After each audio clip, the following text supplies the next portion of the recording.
పర్వతము ఎక్కుము. చాలు, చిన్న ప్రార్థన చేసుకుందాం. మహిమగల మా తండ్రి, కృపగల దేవా, సర్వోన్నతుడా, నీకు వందనాలు. నీ పాద సన్నిధికి వస్తున్నటువంటి దీనుడను ప్రభువా కనికరించండి, కృప చూపండి. మాటలు ధారాళముగా రాకుండా అడ్డుపడుతున్నటువంటి దుష్టుని దూరపరిచి నీ స్వరాన్ని వినిపించి నాయన నన్ను మరుగుపరిచి మీరు మాట్లాడి మహిమ తెచ్చుకోమని యేసయ్య నామములు అడిగి వేడుకొనుచున్నాము తండ్రి.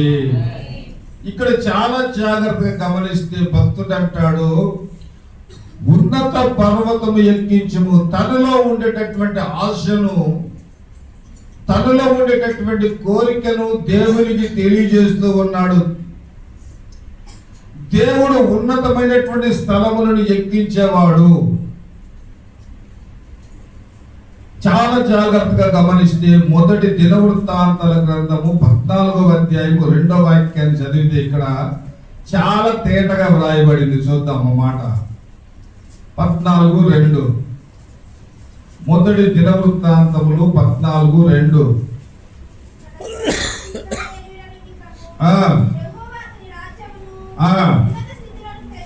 ఉన్నత స్థితిలోనికి తెచ్చునని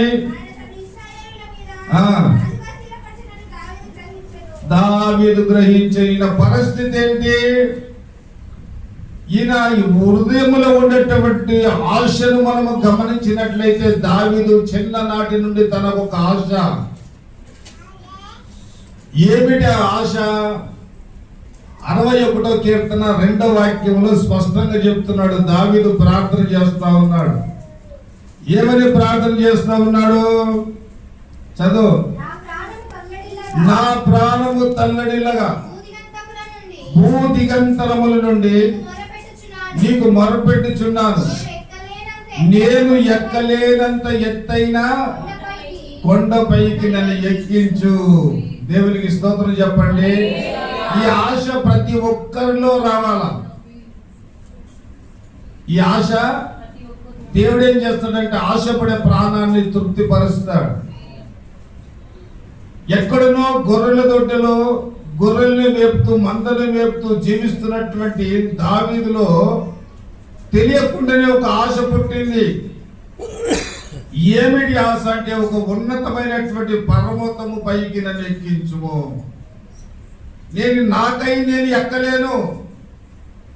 ఎక్కాలనేటటువంటి ఆశ నా జీవితంలో నేను కలిగి ఉన్నాను తప్ప నన్ను ఎక్కించేవాడు నాకు కావాలి, ఆయనకు నేను మొరపెట్టుకుంటున్నాను అని చెప్పి ఆయన ప్రాధేయపడుతూ ఉన్నాడు.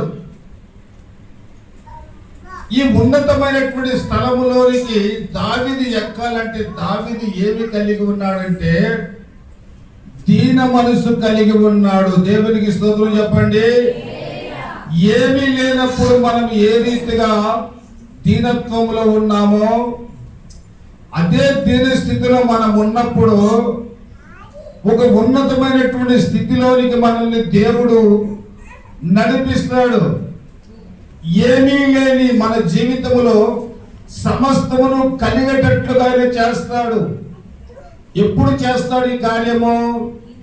నీకు కలిగిన ఆశను బట్టి, నీ జీవితంలో ఉండే కోరికను బట్టి, నీ హృదయ వాంఛను దేవుడు తీరుస్తాడు. దేవునికి స్తోత్రం చెప్పండి గట్టిగా, చెప్పండి గట్టిగా హల్లెలూయా. కాబట్టి ఒక వ్యక్తిని మనం చూస్తాం బైబిల్ గ్రంథంలో, యెరూషలేము నుండి యెరికోకు దిగి వెళుతున్నాడట. యెరూషలేము దేవుని సన్నిధి, యెరికో శపింపబడినటువంటి పట్టణము. దైవ పాద సన్నిధిని విడిచిపెట్టి ఎక్కడికి వెళ్తున్నాడు? శపింపబడినటువంటి అనుభవంలోనికి వెళుతూ ఉన్నాడు.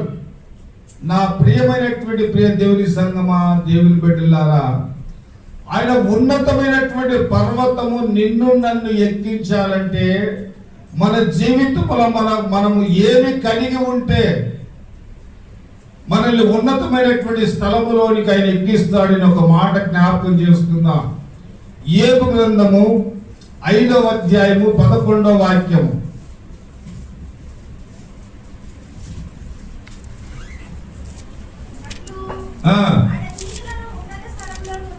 దీనులను ఉన్నత స్థలములో ఉంచును. చాలు, మనము దీనులమై విరిగి నలిగిన హృదయాలుగా మన హృదయాలు నలిగిపోతూ ఉండాలి. విరిగి నలిగినటువంటి హృదయాలు దేవుని ఎదుట మన హృదయం ఏం చేయబడాలా? విరగొట్టబడాలి, అది నలగొట్టబడాలి. ఆయన ఎదుట మనం ఎలా ఉండాలి అంటే దీనులమై ఉండాలి. దావీదు గొర్రెల దొడ్డిలో నుండి ఒక ఉన్నతమైనటువంటి రాజుగా ఆయన అభిషేకింపబడి రాజుగా ఉండటానికి గల కారణం ఏమిటంటే ఏమి కలిగి ఉన్నాడు అతడంటే దీన మనసు కలిగి ఉన్నాడు, దీనత్వాన్ని కలిగి ఉన్నాడు. 24వ కీర్తన 3వ వాక్యాన్ని చదువుదాం.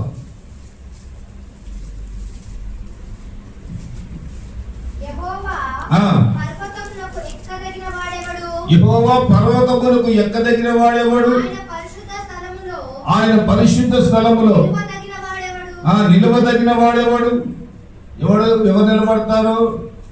ఎవడు దీన మనసు కలిగి ఉంటాడే వాడు తప్ప మరి ఒక్కడు ఆయన సముఖములో సన్నిధిలో నిలబడలేడు. లూకాసు వార్తలో ఒక మాట ఉంది. ఒక మొదటి అధ్యాయము 52వ వాక్యాన్ని చదువుదాం.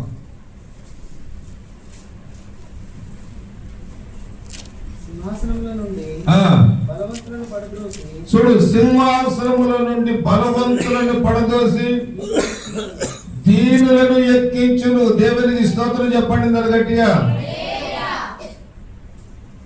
సింహాసనములు ఎవరున్నారంటే బలవంతులు ఉన్నారు. వారిని పడగొట్టి ఆ స్థలములో ఎవరెక్కిస్తున్నారు? దీనులను ఎక్కిస్తూ ఉన్నారు. దీనులు ఎలా ఉంటారు అని అంటే మొదటి సమూయేలు గ్రంథము 2వ అధ్యాయము 3వ వచనాన్ని చదువుదాం. ఎలా ఉంటారో. యెహోవా అనంత జ్ఞానియగు దేవుడు, ఆయనే క్రియలను పరీక్షించువాడు. ఏడుదంట? గర్వముగా మాట్లాడకుడే, గర్వపు మాటలు నీ నోట రానియకుడి. దేవునికి స్తోత్రం చెప్పండి. ఏం చూసి గర్వపడుతున్నాము? ఏమి చూసి మనం గర్వపడుతున్నాం? ఏముందని మన దగ్గర? మన దగ్గర ఏమీ లేదు. ఏమి ఉందని మనం అనుకుంటున్నాం, అది మనది కాదు.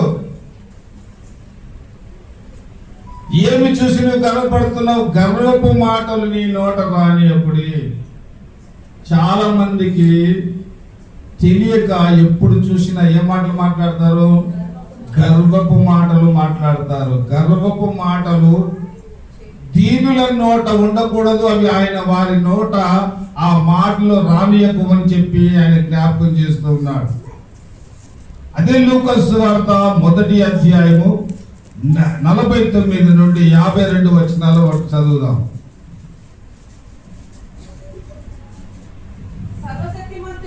సర్వశక్తిమంతుడు ఒక గొప్ప కార్యము చేశాను. ఇది మొదలుకొని 10 తరముల వారిని, అన్ని తరముల వారిని ఏమంటారంట? ఆయన నా పట్ల ఏం చేశాడు? ఒక గొప్ప కార్యములు చేశాడు. కాబట్టి 10 తరములు, అన్ని తరముల వారు నన్ను ధన్యురాలందరూ. ఆయన నామము పరిశుద్ధము. గమనించారా? ఆయన నామము. ఆయన నేనేమైపోయాను ఇప్పుడు? ధన్యురాలునైనాను. నాలో ఏమీ లేదు. సర్వలోకమును సృష్టించినటువంటి సృష్టికర్తకు నేను తల్లి అయినప్పటికీ నేను ధన్యురాలు మాత్రమే.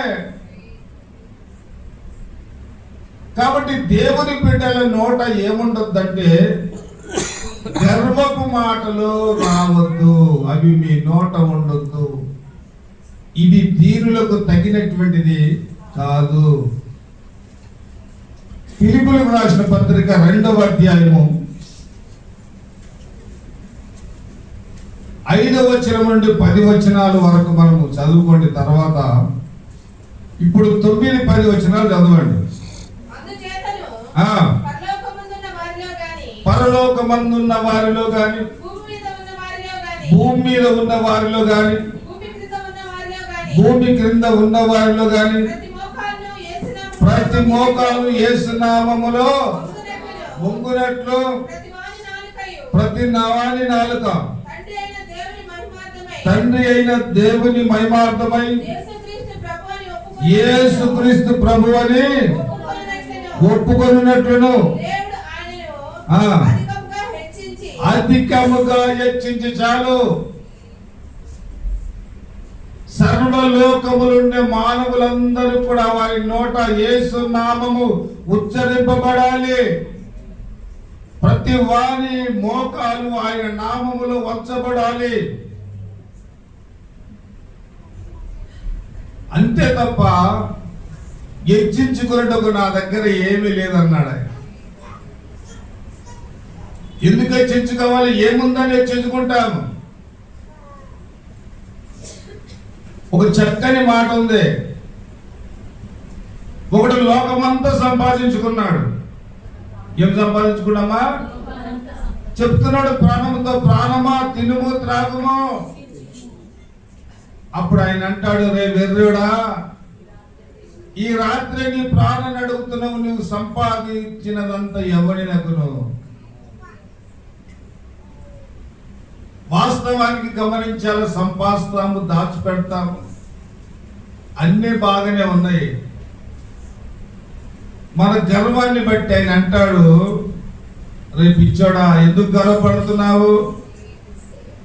కష్టపడ్డావు, సంపాదించావు, ఈ సంపాదించింది నీది కాదు. ఏది ఆశిస్తుందో ఆ ప్రాణాన్ని నీ వద్ద నుండి నేను తీసేస్తానన్నాడు.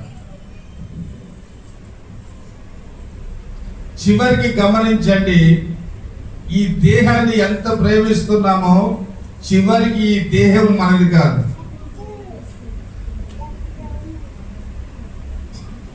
అంతరంగ పురుషుడు సజీవుడిగా ఉన్నంత కాలమే ఈ దేహము.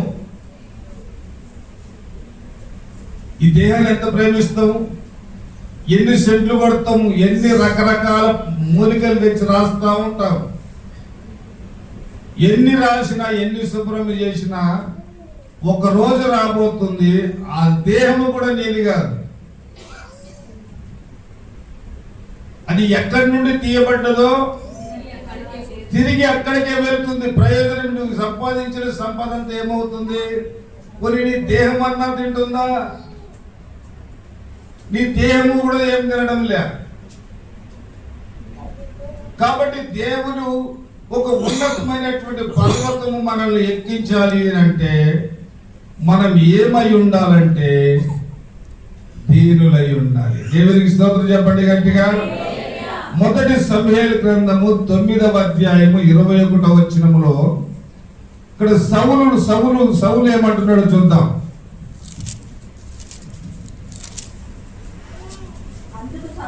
అందుకు సౌలు, నేను బెన్యామీనును కానా, నా గోత్రము ఇశ్రాయేలు గోత్రములలో స్వల్పమైనది కాదా? నా ఇంటి వారు అల్పులు కాదా? మాతో ఎందుకు ఇలాగ పలుకుచున్నామని దైవజనుడు ప్రశ్నిస్తున్నాడు. సౌలు తప్పిపోయిన గార్భములను వెదకడానికి సౌలు వెళితే ప్రవక్త అయినటువంటి సమూయేలు అతనితో మాట్లాడుతున్నాడు. అతడు అంటాడు, అయ్యా, నక్కకు నాగలోకానికి ఎంత వ్యత్యాసం ఉందో నా గోత్రానికి అంత వ్యత్యాసం ఉందయ్యా. నేను అల్పుడను నేను. అతనిలో ఉండేటటువంటి ధీరత్వాన్ని గమనించినటువంటి సమూయేలు, ఇతడు ఎలాంటి వాడు చూడు సౌలు, మనకు అతడు ఏమంటున్నాడు, నేను అల్పుడను అంటున్నాడు. సౌలు ఎలాంటి వాడు? నీకు నాకు లాగా పేదవాడు కాదు. ఇప్పుడు 9వ అధ్యాయం మొదటి 2 వచనాలు చదవండి. ఆయన ఎలాంటి వాడు సౌలు?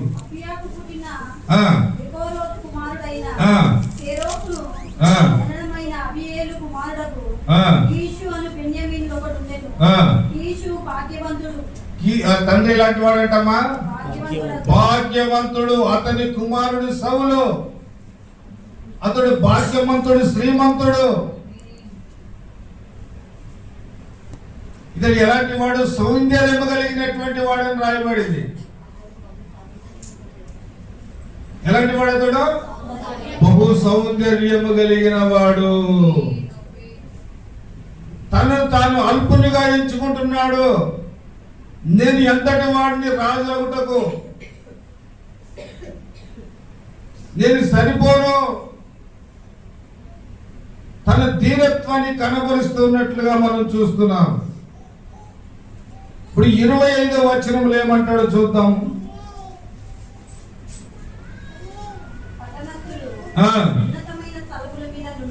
ఉన్నతమైన స్థలం మీద ఉండి సౌలుతో ఎలా మాట్లాడుతున్నాడంట? ఉన్నతమైనటువంటి స్థలములలో ఆయన సమూయేలుతో మాట్లాడుతున్నాడు. కారణం ఏమిటంటే దీనత్వము. సమూయేలుతో కూర్చున్నటువంటి అర్హత సౌలుకు లేదు.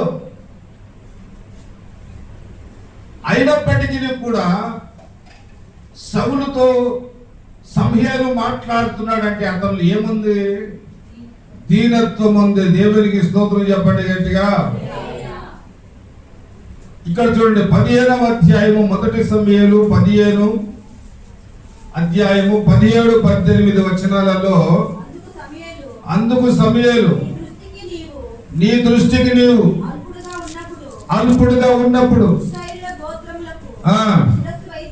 ఏమైపోయాడంట?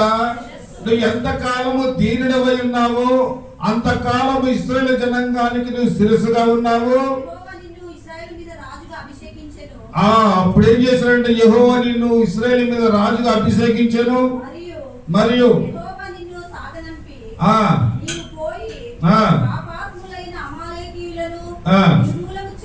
వాళ్ళని నిర్మూలపరిచే వాళ్ళని చంపమంటే అక్కడికి వెళ్ళి ఏం చేశావు? నువ్వు అపవిత్రమైనటువంటి వాటినంతా కూడా తీసుకొచ్చి నీ దగ్గర పెట్టుకున్నావు. చేయరాని పని నువ్వు చేశావు కనుక దేవుడు నేనేం చేశాడు? 2 సంవత్సరాలు మాత్రమే రాజ్యాన్ని పరిపాలన చేశాడు. మిగిలిన 38 సంవత్సరాలు రాజ్య పరిపాలన సరైన రీతిలో చేయలేని పరిస్థితి. సగము దావీదును తరమటమే సరిపోయింది. ఇప్పుడు ఒక మాటను చూడండి, 13 చదువుతాడు. 13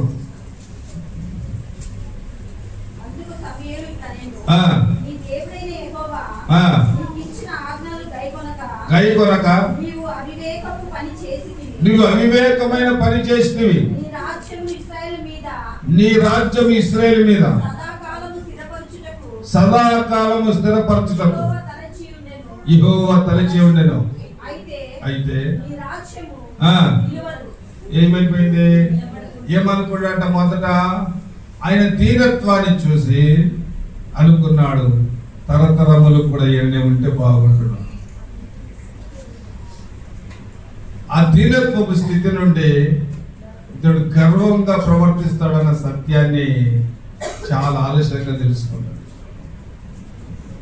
కాబట్టి ఇప్పుడు చెప్పండి, ఉన్నతమైనటువంటి పర్వతము ఎక్కించాలంటే మనకేం కలిగి ఉండాలమ్మా? మనము దీన మనసు కలిగి ఉండాలి. 2వ మాట మనం జ్ఞాపకం చేసుకుందాం త్వరగా.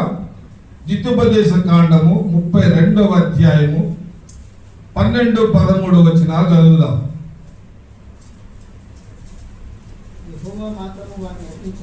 యెహోవా మాత్రం వారిని నడిపించను, ఉండలేదు. భూమి యొక్క ఉన్నత స్థలముల మీద వారిని ఎక్కించను. చాలు. భూమి యొక్క ఉన్నత స్థలముల మీద వారిని ఎక్కించను. భూమి యొక్క ఉన్నతమైనటువంటి స్థలము మీద ఆయన వారిని ఎవరిని ఎక్కిస్తాడు అని అంటే దేవుని మార్గములో నడిచే వారిని. ఎవరిని ఎక్కిస్తాడు? దేవుని మార్గములు నడిచే వారిని తప్ప మిగిలిన ఎవరు కూడా ఉన్నతమైనటువంటి భూమి యొక్క ఉన్నతమైనటువంటి స్థలములకు ఎక్కలేరు. ఇక్కడ 11వ వచనం చదువుదాం. అక్కడ ఏమంటాడు? అదే అధ్యాయము 11. పక్షిరాజు ఆ. తన గూడు రేపి ఆ. తన పిల్లలి పైని ఆ. అల్లాడుచు ఆ. రెక్కలు చాపుకొని ఆ. వాటిని పట్టుకొని ఆ. తన రెక్కల మీద వాటిని మోయినట్లు ఆ. యెహోవా వారిని నడిపించెను. యెహోవా వారిని నడిపించెను. ఎవరు నడిపిస్తాడు? ఎవరు దేవుని మార్గములో నడుస్తారో, ఎవరు దేవుడిని వెంబడిస్తారో వారిని మాత్రము భూమి యొక్క ఉన్నతమైనటువంటి స్థలం మీదకైనా ఎక్కించేవ దేవుడై ఉన్నాడు. యెషయా గ్రంథము 58వ అధ్యాయము 14వ వాక్యాన్ని చదువుదాం. ఇక్కడేమంటున్నాడు? నీవు యెహోవా యందు ఆ. ఆనందించెదవు. ఆ. దేశము యొక్క ఉన్నత స్థలముల మీద ఎక్కించెదవు. మిమ్ములను ఎక్కించదను. దేవునికి స్తోత్రం చెప్పండి. దేవుడు అవకాశము అనుగ్రహిస్తే, లేక ఒక కన్ను దృష్టి అనేటటువంటిది మన కుటుంబాల మీద పడితే, మనము భారతదేశంలో పుట్టి భారతదేశంలో నివసిస్తూ దేవుడి అనుగ్రహం ఒకవేళ మన పైన ఉంటే మనం అమెరికా ప్రెసిడెంట్ కావచ్చు. ఎక్కడ పుట్టావు? భారతదేశంలో పుట్టావు. ప్రపంచ నలుమూలలో నువ్వు ఎక్కడ పుట్టినా ఆయన ఏమన్నాడు? భూమి యొక్క ఉన్నత స్థలములలో నిన్ను నేను ఎక్కించదని వాగ్దానం చేశాడు. ఆయన దృష్టి మన పైన నిలిపితే మనం ఏం కావచ్చు? ట్రంపును పక్కకు పెట్టి మనం కూర్చోవచ్చు అక్కడ. దేవుడు అనుకుంటే చేస్తాడు, చేయడా? చేస్తాడు. ఆయన ఏం చేస్తాడు? దీనులకు కృప అనుగ్రహించే దేవుడు. ఎవరు ఆయన మార్గములు నడుస్తారో వారిని భూమి యొక్క ఉన్నత స్థలముల మీద ఆయన ఎక్కించేటటువంటి దేవుడు. ఒక దినం ముందు సొలొమోను యొక్క జ్ఞానము వినుటకు భూమి నలుదిశల ప్రజలు వచ్చి ఆయన మాటలు వినేటటువంటి వారు. ఎంతో ఉన్నతమైనటువంటి జ్ఞానమును ఆయన పొందుకున్నవాడు. ఆయన జ్ఞానములకు మితి లేదు. ఆయన ఎంత జ్ఞానవంతుడు మరొకరు లేరు అని చెప్పి చెప్పుకున్నటువంటి సందర్భంలో ఆయనకు ఏమొచ్చిందంటే కొమ్ములు మొలిచాయి. ఎవరికి మొలిచాయి? సొలొమోనుకు కొమ్ములు మొలిచాయి. మొలిచి ఏమైంది? మొదటి రాజుల గ్రంథము 11వ అధ్యాయము 3వ వచనం చదువుదాం. అతనికి 700 మంది రాజకుమార్తెలైన భార్యలు, ఉపపత్నులు. అతని భార్యలు అతని హృదయమును మెడబట్టుకొని కోడి మేడ తిప్పేసి అరవకుండా కోడిని చంపాలంటే ఐడియా ఒకటి అదే. కోడిని పట్టుకున్న వెంటనే ఏం చేయాలా? మెడ తిప్పాలా. ఏమవుతుంది? కోడి కుయ్యనదు. మామూలుగా గమనించండి, ఈ పేపర్లు చిత్తు కాగితాలు ఏరుకుంటే వాళ్ళు అప్పుడు ఇప్పుడు లేదు, చాలా తక్కువైంది. ఇప్పుడు ఇళ్ళలో కోళ్ళు పెంచడం తక్కువైపోయింది. ఈ పైలట్ కోళ్ళు ఎప్పుడైతే వచ్చినాయో ఇంట్లో మనుషులు నాటుకోళ్ళు పెంచుకునేది బంద్ చేసేసారు. వాళ్ళ ధాన్యం వేసి దగ్గర రాగానే పట్టుకుని ఏం చేసేవారు? మెడ వీర్చి సంచులు వేసుకుని వెళ్ళిపోయేవారు. 5 నిమిషాల్లో అక్కడ శబ్దం కూడా వచ్చేది కదా. ఇప్పుడే తిరుగుతుండే కోడి ఇక్కడ ఎక్కిపోయింది. అదే ప్రకారంగా ఈ 1000 మంది కలిసి ఏం చేశారంటే సొలొమోను యొక్క మెడను పట్టుకుని ఏం చేశారు? అబ్రహాము మెడను పట్టుకుని ఏ రీతిగా సార తిప్పి ఆగారు వైపు తిప్పిందో చూడండి, ఎంత ఈజీగా తిప్పేసింది అబ్రహామును. అబ్రహాము సర్వసాధారణంగా దేవుణ్ణి అడగంది ఏ పని చేసేవాడు కాదు. ఈ పనిలో ఏం చేశాడంటే దేవుని అడగకుండా పొరపాటు చేశారు, మెడ తిప్పించింది.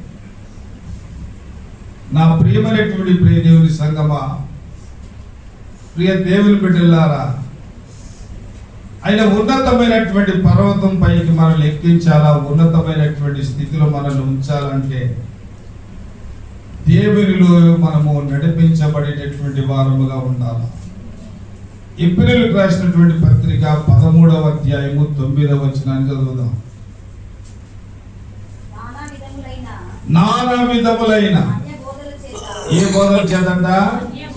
అన్య బోధల చేత ఏం చేయకూడదు? త్రిప్పబడద్దు. జాగ్రత్త. ప్రపంచంలో చాలా వచ్చాయి. ఇప్పుడు ఏం చేశారంటే కొత్తగా సాయంత్రపు ఆరాధనలు పెడుతున్నారు. ఇప్పుడు సంఘాలకు వెళ్ళి కూడా సాయంత్రం ఖాళీగా ఉండేటటువంటి వాళ్ళంతా కూడా ఆ మ్యాజిక్ లో పడిపోతున్నారు. పాలకొల్లు మీటింగ్ లో అమ్మ దేశాన్ని ఏం చేశారు? మీటింగ్లు జరగకుండా నీ బోధ తప్పుడు బోధ, నీ సిద్ధాంతం సరైనటువంటిది కాదని చెప్పేసి మొత్తం బ్యాన్ చేసేసారు. ఎక్కడ కూడా మీటింగ్లు పెట్టకుండా. అదే సరైనటువంటి బోధ అయితే గమనించండి, సరైనటువంటి బోధ అయితే ఎవరు కూడా అభ్యంతర పరచరు. అన్య బోధల చేత మీరు తిప్పబడకూడదు అని చెప్పిన జ్ఞాపకం చేస్తున్నాడు. జాగ్రత్త. నిన్ను, నీ కుటుంబాన్ని, నీ సంఘాన్ని నువ్వు కాపాడుకునేటటువంటి బాధ్యత నీ చేతిలో ఉంది.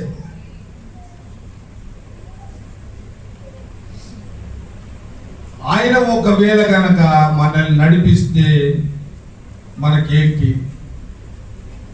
ఒక 3 మాటలు చూద్దాం. 143వ కీర్తన 10వ వచనం. ఆయన నడిపిస్తే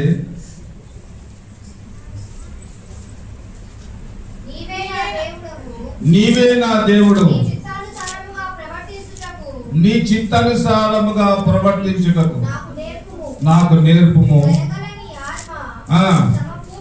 సమభూమి గల ప్రదేశమందు నన్ను నడిపించును. దేవునికి స్తోత్రం చెప్పండి. ఎందుకు సమభూమిలో నడిపిస్తాడంటే, ఒకవేళ సమభూమిలో నడిపించబడకపోతే నీ పాదములు తొట్టిల్లుతాయి, నువ్వు పడిపోయే అవకాశం ఉంది. నువ్వు పడకుండా సరిగ్గా నడవాలంటే భూమి ఎలా ఉండాలా? సమభూమిగా ఉండాలి. నీ అడుగులు తొట్టిల్లకుండా పడిపోకుండా ఉండాలంటే సమభూమిగా ఉండాలి. యూదా పత్రిక 24వ వచనాన్ని చదువుదాం.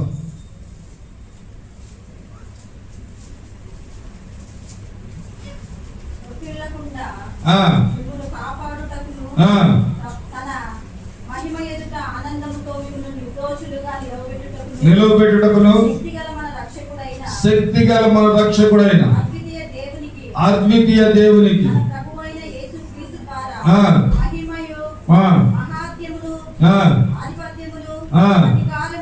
అధికారమును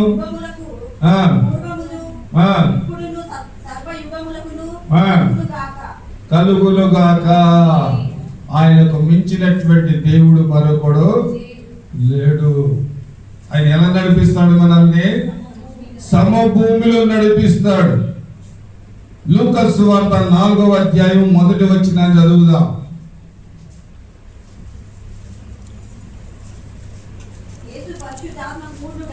యేసు పరిశుద్ధాత్మ పూర్ణుడై యోర్దాను నది నుండి తిరిగి వచ్చి 40 దినములు ఆత్మ చేత అరణ్యములోనికి నడిపింపబడిన. దేవునికి స్తోత్రం చెప్పండి.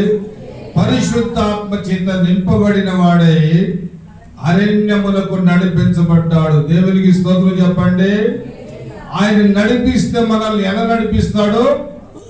సమభూమి గల స్థలములో మనల్ని నడిపిస్తాడు. హోషేయ గ్రంథము 2వ అధ్యాయం 5వ వచనము.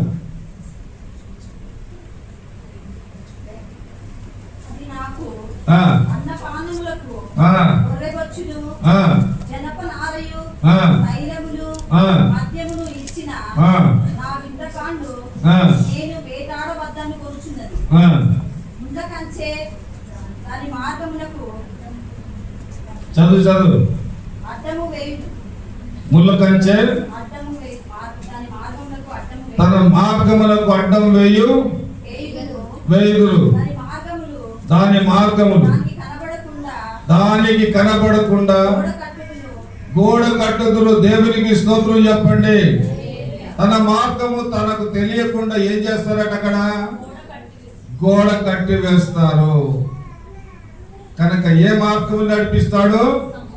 సమభూమిలో మనల్ని ఆయన నడిపిస్తాడు. రెండో విషయాన్ని జ్ఞాపకం చేసుకుందాం. ఆయన ఎలా నడిపిస్తాడు?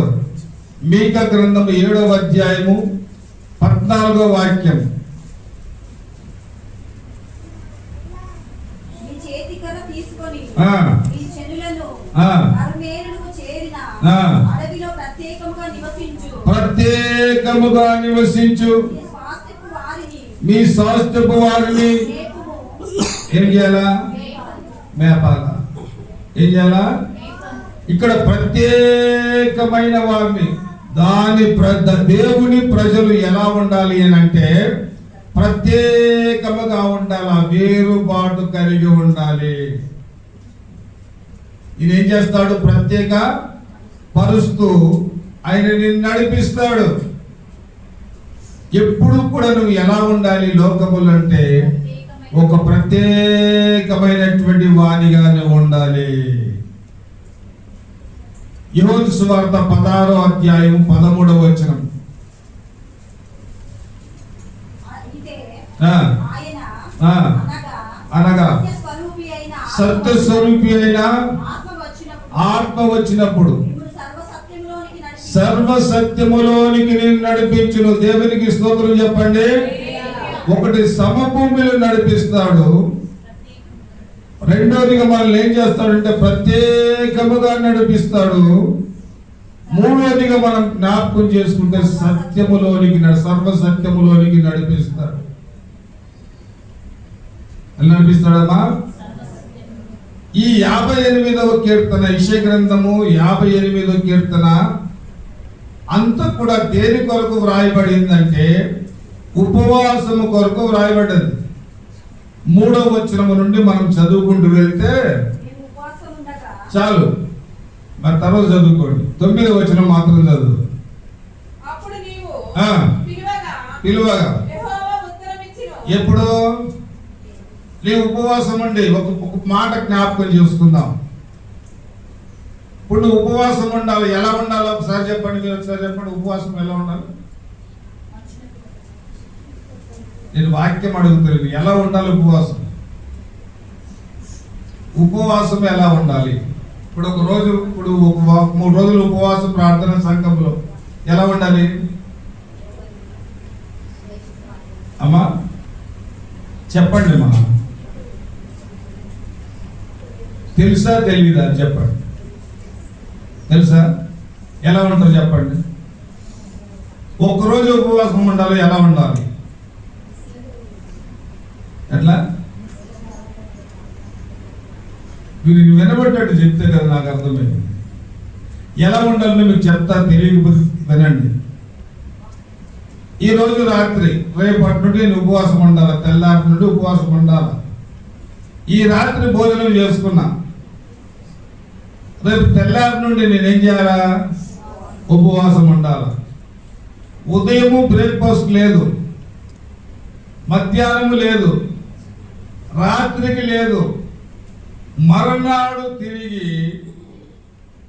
తెల్లవారు జామున మామూలు టిఫిన్ తీసుకోవాలి. అంటే ఇప్పుడు కరెక్ట్గా ఉన్నట్టు ఒకరోజు అమ్మా. ఇప్పుడు ఉపవాస ప్రార్థన 11 గంటలకు ప్రారంభం అవుతుంది, 2 గంటలకు ముగిస్తున్నాం. ఇంత బిస్కెట్లు, ఇంత ఉప్మాను ఏదో చేసి పెట్టేసి ఉపవాస ప్రార్థన అంటే ఎట్లయింది? కనీసం వారానికి ఒక కుటుంబంలో వారానికి ఒక రోజైనా ఇలాగ ఉంటాం. ఇలాగ ఉండి దేవుని సన్నిధానంలో ఆయన ఏం చేస్తున్నాడంటే ఉపవాసం ఉండి ప్రార్థన చేస్తున్నాడు. మోషే ముఖము ప్రకాశించడానికి గల కారణం ఏమిటి? ఇశ్రాయేలు ప్రజలు మోసే ముఖాన్ని ఎందుకు చూడలేదంటే ఆయన 40 రోజులు ఉపవాసం ఉండి దేవుని సన్నిధిలో ఎలా ఉన్నాడంటే ప్రార్థించాడు. కాబట్టి ఆయన ముఖం ఎలా ప్రకాశించిందంటే చాలా ఆశ్చర్యకరంగా ప్రకాశించింది. దానియేలు బబులోను దేశంలో హెచ్చింపబడటానికి గల కారణం ఏమిటంటే ఉపవాసం ఉండి ఏం చేశాడు? ఆయన ప్రార్థించాడు. ఉపవాసం ఉంటే అలాగ ఉండాలి. అలాగ ఉండి దేవుని సన్నిధిలో మనము ప్రార్థన చేస్తే తప్పనిసరిగా దేవుడు ఏం చేస్తాడంటే మనకు జవాబిస్తాడు. ఏమంటాడు? చదువుమా. అప్పుడు నీవు పిలువగా ఆ. యెహోవా ఉత్తరమిచ్చెను. అప్పుడు యెహోవా పిలువగా ఉత్తరమిచ్చును. నీవు మొరపెట్టగా ఆయన ఆయన నేనున్నానెను. నేనున్నాను అను. గట్టిగా హల్లెలూయా చెప్పండి. గట్టి ఒకసారి చప్పట్లు కొట్టండి అందరూ. ఇప్పుడు ఇప్పుడు ఇప్పుడు ఎప్పుడు అంటాడు అన్నమాట? ఉపవాసం ఉన్నప్పుడు నేను ఉన్నాను. మనకు ఆన్సర్ అక్కడ నుండి వస్తుంది. నేను ఉన్నాను, నీ మొరలు నేను ఆలకిస్తూ ఉన్నాను. ఉంటే ఉపవాసము ఖచ్చితంగా ఆ రకంగా ఉండాలి. షుగర్ ఉంది, షుగర్ మరి ఎక్కువైతే తక్కువైతే బీపీ ఉంది పడిపోతామో ఏమో అని చెప్పి ఒక గ్లాస్ పాలు తాగి 2 గుడ్లు తిని లేకుంటే ఇట్లా పండ్ల రసం తెచ్చుకొని పండ్లు తిని ఉపవాసం ఉన్నానంటే కుదరదు. దానికన్నా నువ్వు ఉండకపోవడమే మంచిది. ఉంటే ఆ రకంగా ఉండాలి. రాత్రి తీర్మానం చేసుకోవాలా. తెల్లారు లేదు, మధ్యాహ్నం లేదు, రాత్రికి లేదు, తిరిగి తిరిగి తెల్లవారి ఉదయాన్నే స్నానం చేసుకొని అది ప్రార్థన చేసుకొని కడుపు నిండా తినకుండా లైట్గా టిఫిన్ చేసుకొని ఆ విధంగా మనం ప్రార్థన చేస్తే దేవుడు ఏం చేస్తాడంట? ఉన్నతమైనటువంటి పర్వతం పైకి మనల్ని ఎక్కిస్తాడు. దేవునికి స్తోత్రము కలుగును గాక. ఈ మాటలు ప్రభా తన వినికిడిలో దీవించును గాక. తల్ల ఉంచి